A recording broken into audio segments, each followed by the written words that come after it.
이사야 40장 이후에 끝장까지는 이스라엘이 적국의 포로가 되어 포로 생활을 하는 그런 배경, 역사적 배경을 가지고 있다고 했습니다.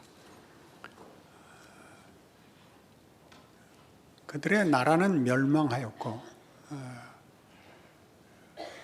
하나님은 이스라엘을 버린 것 같으며 이스라엘은 자신들의 민족과 국가의 멸망이 정치적, 민족적 문제를 넘어 자기네가 믿던 하나님의 존재, 또 하나님이 자신들에게 주었던 약속, 그러니까 신앙과 결부되는 심각한 도전에 직면하게 됩니다. 하나님은 이 포로 중에 있는 이스라엘 백성들에게 찾아오사 하나님의 약속은 아직도 유효하며 지금 일어나고 있는 현실적인 재앙과 또는 심판과 절망들이 끝이 아니라고 거듭 말씀하십니다. 오늘 44장에서 보는 바와 같이 나의 종 야곱, 내가 택한 이스라엘, 이런 표현들은 조금 더 깊이 찾아보겠지만 이런 이스라엘이라는 나라 이름, 야곱이라는 그 개인의 이름을 통하여 이미 역사하셨던 하나님의 자기 설명, 이스라엘에게 준 약속들이 가지는 이미 이루어졌던 역사 속에서의 약속들을 상기시킵니다.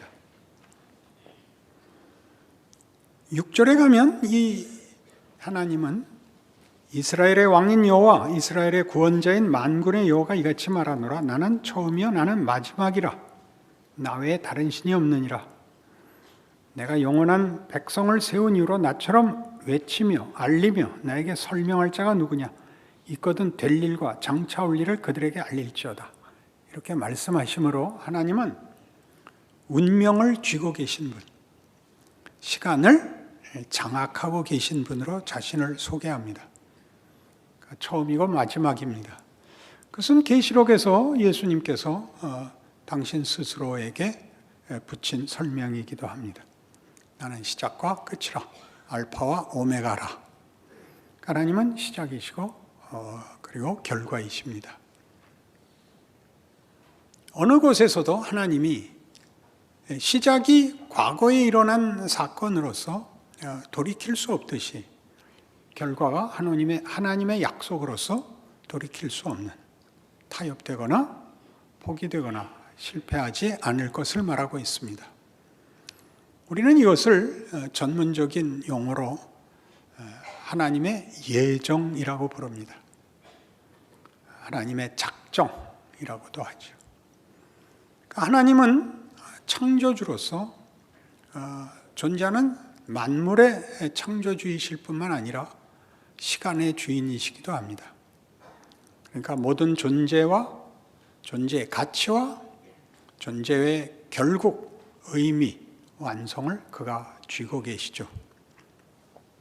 이 부분에 대한 성경이 말하고 싶은 내용보다 우리의 질문은 좀 더 부정적일 때가 많습니다. 하나님이 모든 걸 쥐고 계시다면 우리 인생에 일어나는 혹은 인류 역사에 일어난 비극들, 절망들, 반발들, 또 후회들은 뭐냐? 이 질문이 가장 먼저 일어나게 돼 있죠. 하나님이 계시다면 차마 이런 일이 일어날 수 있는가? 그리고 개인적으로는 믿기 전에야 많은 실수가 있을 수 있다 치더라도 예수 믿은 이후에 간절히 드린 기도와 소원은 다 왜 응답되지 않는가 하는 문제들이 이 예정으로 설명되는 성경의 주장과 정면으로 부딪힙니다.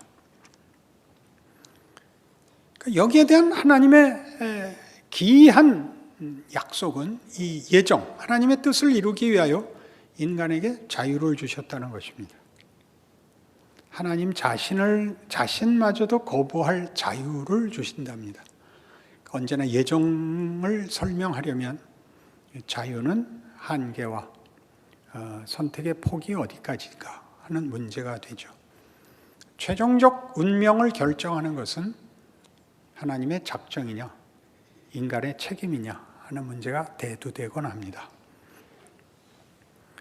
하나님의 예정은 그 뜻을 이루기 위하여 그래서 우리가 예상하는 힘, 즉 폭력과 강제력으로 이 일을 이루시는 것이 아니다라고 얘기하는 것이 우리에게 자유를 주신다는 뜻입니다.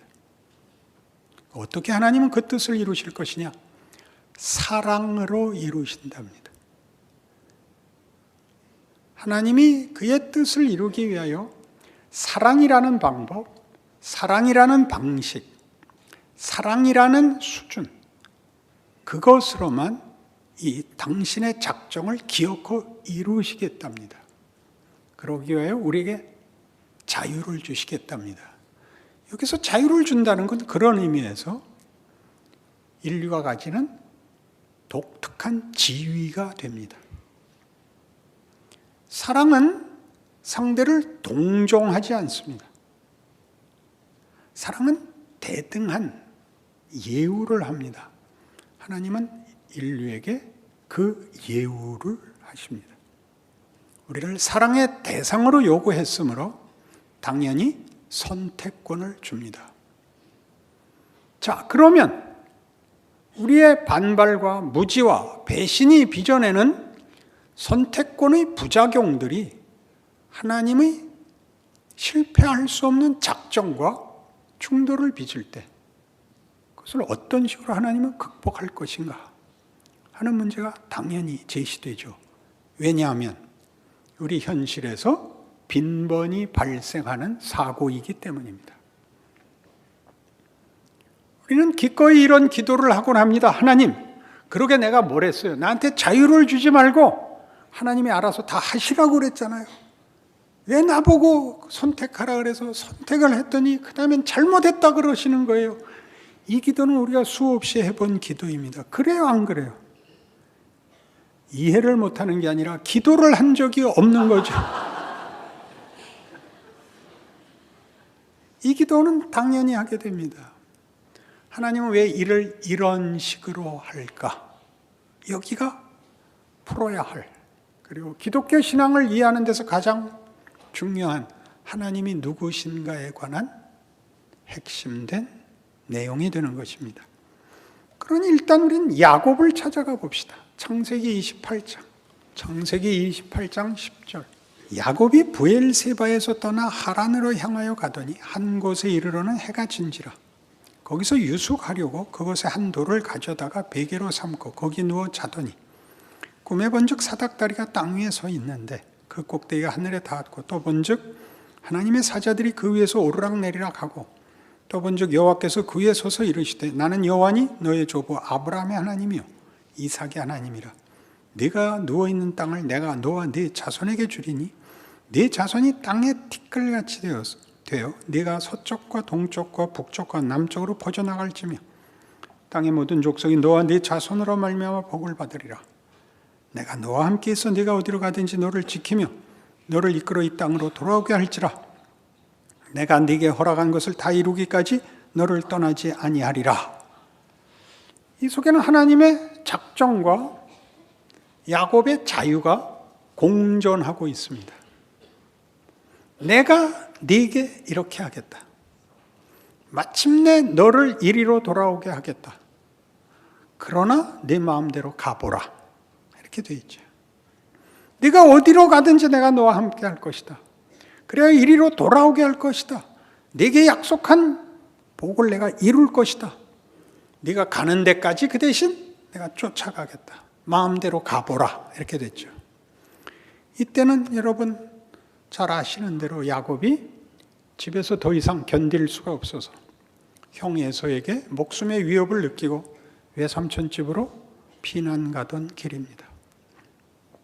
외삼촌 라반에게 가서 20년을 종살이하죠. 거부가 됩니다. 그리고 그 조카들에게 이제 미움을, 조카가 되나요? 사촌이 되나요? 거기서도 생명의 위협을 느껴서 집으로 돌아올 수밖에 없습니다. 갈 데가 없습니다. 돌아오는 길에 확인해 보니 형이 야곱을 죽이려고 400명의 그 용병을 데리고 쳐들어온답니다. 야곱은 야복나루에서 긴 밤을 지새우게 됩니다. 32장입니다. 창세기 32장. 22절. 밤에 일어나 두 아내와 두 여종과 11 아들을 인도하여 야복나루를 건널세 그들을 인도하여 시내를 건너가게 하며 그의 소유도 건너가게 하고 야곱은 홀로 남았더니 어떤 사람이 날이 새도록 야곱과 씨름하다가 자기가 야곱을 이기지 못함을 보고 그가 야곱의 허벅지 관절을 치매 야곱의 허벅지 관절이 그 사람과 씨름할 때 어긋났더라. 그가 이르되 날이 새려하니 나로 가게 하라. 야곱이 이르되 당신이 내게 축복하지 아니하면 가게 하지 아니하겠나이다. 그 사람이 그에게 이르되 네 이름이 무엇이냐? 그가 이르되 야곱이니이다. 그가 이르되 네 이름을 다시는 야곱이라 부를 것이 아니요 이스라엘이라 부를 것이니 이는 내가 하나님과 및 사람들과 겨루어 이기었음이라. 중요한 새로운 이름을 얻는 장면입니다. 야곱에서 이스라엘로 새롭게 거듭나지요. 이스라엘은 하나님과 싸워 이긴 자라는 뜻입니다. 야곱은 약탈자라는 뜻이죠. 야곱이 약탈자라는 이름을 가지게 된 것은 그가 태어날 때 형 에서의 발 뒤꿈치를 붙잡고 나왔기 때문입니다. 그것을 굳이 약탈자라고 의역해서 이해하는 것은 우리말에도 분명하듯이 발목을 잡는다는 말의 의미입니다. 손목을 잡는 거하고는 얘기가 다릅니다. 손목은 연애 걸 때 잡는 거고 발목은 해칠 때 잡는 겁니다.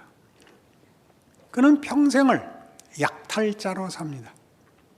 자기의 선택을 자기가 정한 가치에 따라 무엇을 어떻게 가져야 되는가로 열심히 살아온 전형적인 인간상입니다. 그는 장자권도 빼앗고 아버지의 축복도 빼앗고 그리고 피난 가서는 외삼촌 집에서도 거부가 됩니다. 그러나 야복나루 앞에 섰을 때에는 그 모든 것이 아무 소용이 없는 자리에 서게 됩니다. 그는 이렇게 생각했을 겁니다. 이게 뭔가? 인생이 뭔가? 인문학이 밝히는 것처럼 인류 역사와 또 각 개인의 인생 속에서 최종적으로 받는 질문은 이겁니다. 이게 뭔가? 최종적 질문이라고요? 하나 더 있습니다.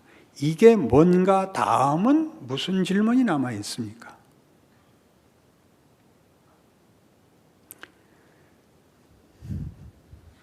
아멘이라 그럴 수도 없고 뭡니까? 나는 뭔가지요. 정체성을 묻게 됩니다. 방법도 결과도 어떤 다른 모든 가치를 떠나 나는 뭔가죠. 유명한 그 일화가 있죠. 어린 오이가 학교에서 밤낮 당근이라고 놀림을 받습니다. 그래서 어머니에게 와서 물어봅니다. 엄마, 나 오이 맞아? 당근이지.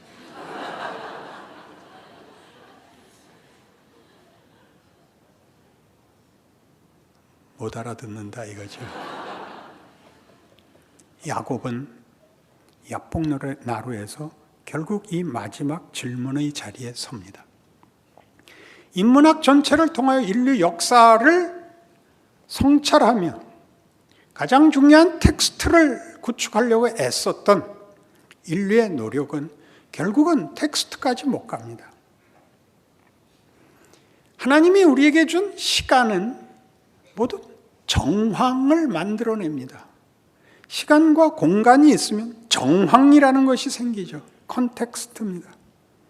그 정황에 무엇을 담아야 되는가에서 역사는 모든 실험, 모든 기회, 모든 경험을 가집니다. 화도 내보고 타협도 해보고 무슨 원칙도 세우고 도덕도 만들고 양심도 제시했으나 결국은 그것으로는 텍스트가 되지 못하는 걸 발견합니다. 정당한 본문이 없으면 우리는 만족을 할 수가 없는데, 그 만족을 할 수 없다는 것이 어디에서 드러나느냐 하면 인류는 같이 살 능력이 없더라는 사실에서 드러납니다.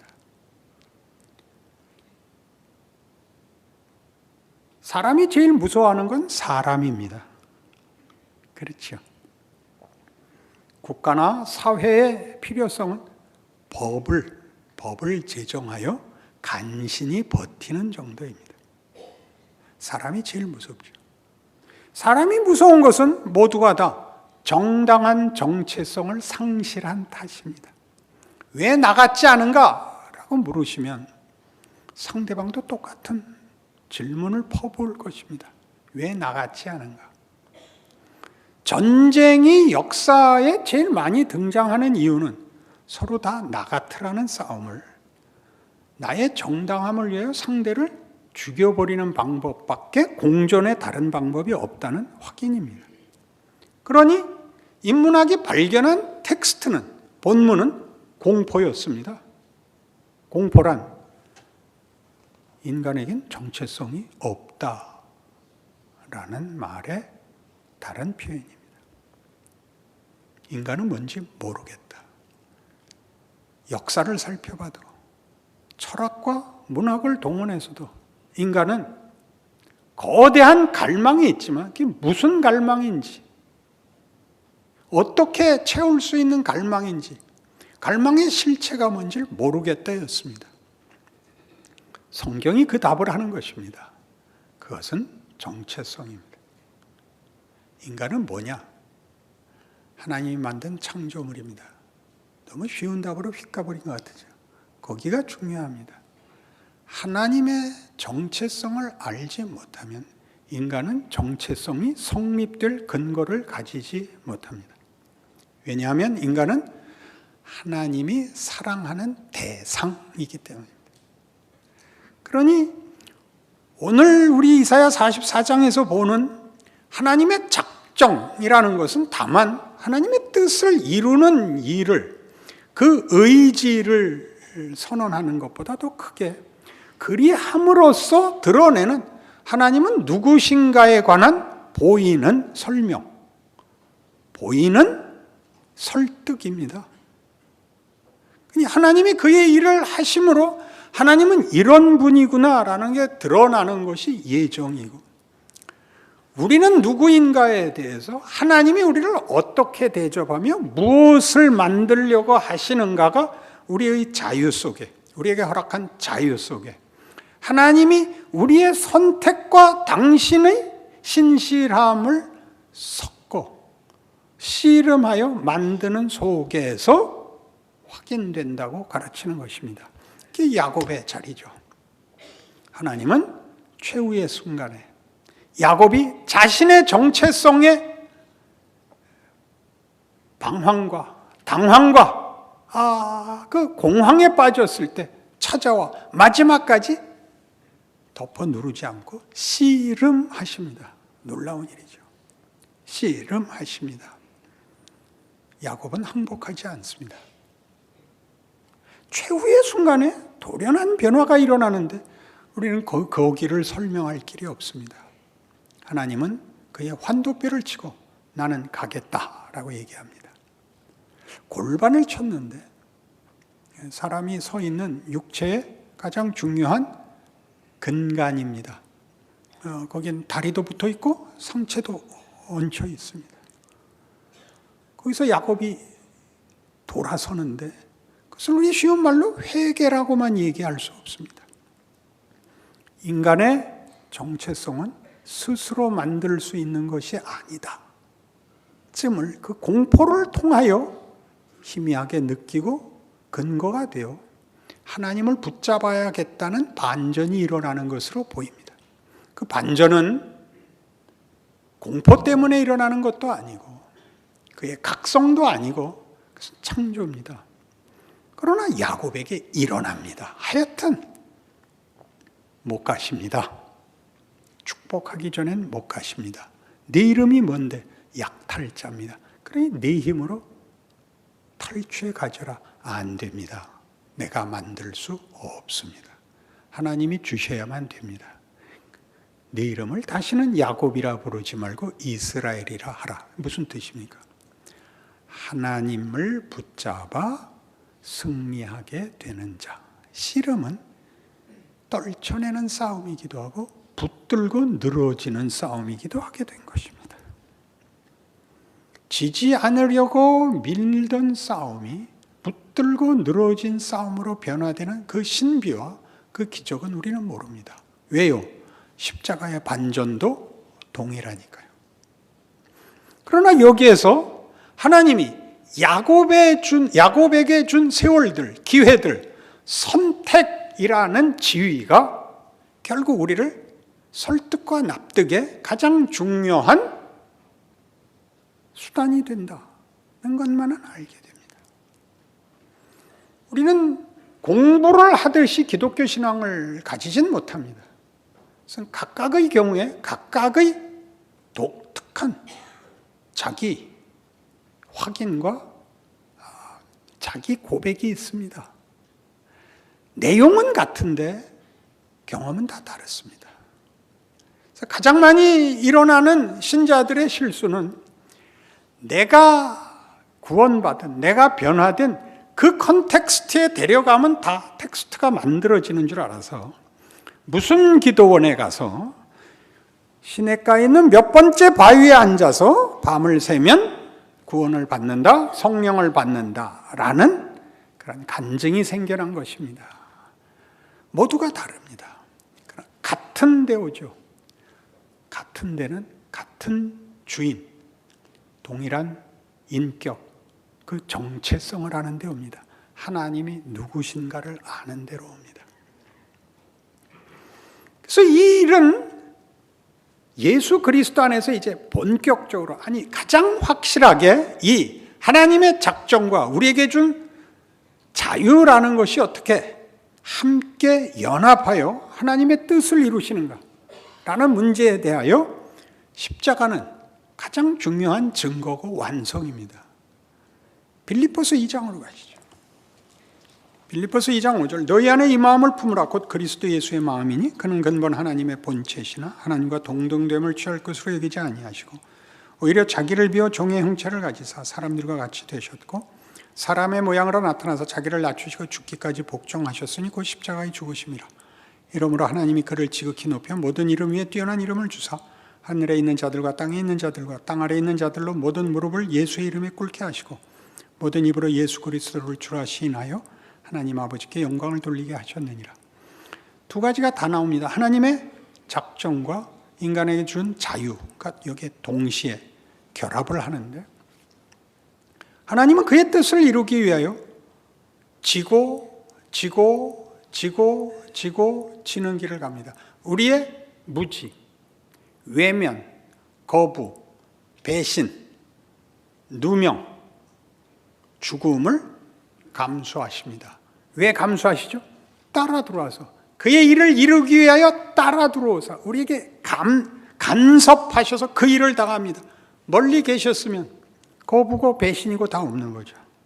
거기까지 따라 들어오십니다. 그의 작정, 그의 일하심은 아까 얘기했죠. 사랑이라는 방법으로 하는 겁니다. 상대방을 존중하며 기다립니다. 우리는 그동안 뭘 하죠? 우리에게 준 선택권을, 자유를 마음껏 구사합니다. 뭘로 구사했죠? 하나님이 감수한 모든 것, 무지, 기만, 배신, 왜곡, 분영, 뭐든지 했죠. 그 모든 것이 어디로 가나요? 예수 안에서.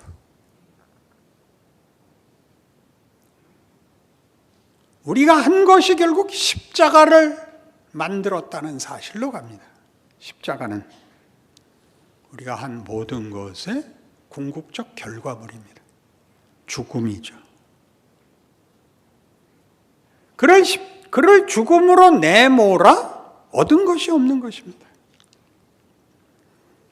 인류 역사 내내 우리가 반복한 것, 우리 인생에서 늘 선택권에 직면했을 때마다 하는 것, 이것이 가장 나은 방법일까? 난 이게 좋아. 라는 모든 것이 결국은 사망 이외에 아무것도 아니었다. 헛된 것이었다. 비겁한 것이었다. 우리의 선택권은 이것밖에 없었다. 왜?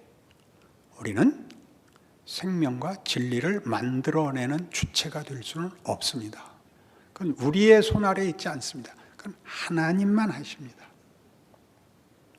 하나님이 우리에게 자유를 주시면서 이렇게 묻습니다. 그 자유로 나를 선택해라. 하나님을 만나기 전에는 선택 조항에 하나님이 없지요. 그러니까 세상 사람들은 선택의 여지가 없지요. 죄의 종이라고 하는 표현이 그래서 나옵니다. 우리는 비로소 그리스도의 종이 됩니다. 기꺼이 종이 되는 것입니다. 그것은 지위가 열등해지는 것이 아닙니다. 여러분 사랑을 해보시면 기꺼이 종이 됩니다. 뭐라고 상대에게 얘기하죠? 제 주인이 되어 주십시오. 몇 달 안 가서 문제지 모두가 그게 진심 아닙니까? 성경에 하는 이런 표현들이 가지는 이 가치, 하나님이 우리에게 우리 혼자 살아보라고, 하고 싶은 거 다 해보라고, 그래서 그게 무엇을 만드는가 보라고를 고통스럽게 다 감수하고 기다려 주시는 것, 심지어 하나님을 능멸하는 것을 감수해 주신 것으로 비로소 우리는 깨어납니다. 하나님을 만났을 때 그렇습니다. 여기에만 영광이 있습니다. 여기에만 명예가 있습니다. 내가 소원했던 것 다 버리고 내가 망하는 길로 가는 한이 있어도 난 나의 정체성을, 하나님의 사랑을 받는 대상을 선택하겠습니다. 이렇게 오는 것이 하나님의 작정이 가지시는 하나님에 대한 설명입니다. 하나님이 누구신가? 전지전능하시다. 못하실 일이 없다. 내 기도 꼭 들어주신다. 근데 왜 나는 불편한가? 여기가 왜 안 이어지죠? 하나님이 내게 바라는 것은 그런 보이는 외적 문제의 해결이 아니라 나 자신, 나의 정체성입니다. 그걸 원하는 자다. 게 얼마나 귀합니까? 하나님이 누구냐? 하나님의 성품. 나에 대한 하나님의 관계. 이게 성경이 하고 싶은 얘기인데 우리는 밤낮 물 떨어졌습니다. 불 안 들어옵니다. 냉장고에 고기를 가득 채워 주시옵소서. 냄비에다 넣어서 끓여 주시옵소서. 왜 더 나아간 게 뭐가 있습니까? 우리의 전 인생에 걸쳐 우리가 밤낮 원망하는 것들이 내가 선택한 것이고 그것이 나은 것이 아무 유익이 없다는 걸 반복적으로 보면서도 우리는 아직 항복하지 않죠. 강요할 마음 없습니다. 하나님이 일하고 있다는 것만을 기억해 주십시오. 하나님께 책임을 전가하지 마시고 여러분에게 준 기회가 무엇을 만들고 있는지를 기억하여 이 승리, 하나님과 하나님이 하시는 일의 내용에 대한 이해가 여러분으로 하여금 여러분에게 벌어지는 현실, 정황이 어떤 것일지라도 정체성에서 이기는 자가 된다면 위대할 수 있다는 것, 감수할 수 있다는 것, 그것이 우리에게 죽음이 가로막을 수 없는 자랑이 되고 감격이 되는 것, 그것이 기독교인인 것입니다. 기도하십시다. 하나님 아버지 은혜를 감사합니다. 우리의 자랑은 하나님께 있습니다. 하나님만이 우리를 위대하게 하십니다. 하나님의 자녀라는 이름으로 불리게 하십니다. 우리 인생을 살아갈 수 있게 하십니다. 온갖 도전과 시험과 유혹 앞에서 하나님의 사람의 거룩함과 위대함과 명예와 자랑과 실력을 보일 수 있습니다. 웃을 수 있지요. 용서할 수 있지요. 감사할 수 있죠. 이 인생 놓치지 않는 우리 되게 하옵소서. 예수님 이름으로 기도합니다.